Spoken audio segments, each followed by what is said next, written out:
The 579 has one key for cab doors, ignition, and the optional sleeper luggage compartment. To lock or unlock the doors from outside the cab, insert the key in the lock. Turn the key clockwise to unlock, counterclockwise to lock.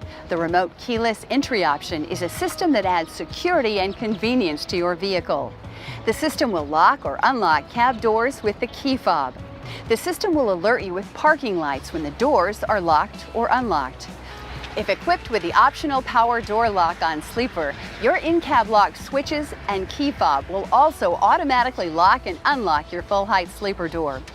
Sleeper baggage doors can only be opened with your ignition key. Tilt-out Sleeper windows can be opened by simply rotating the interior knob clockwise.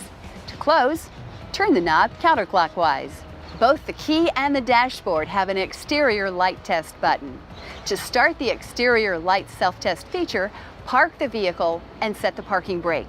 Insert the key into the ignition, start the engine, and allow the vehicle to run through its own power-on self-test.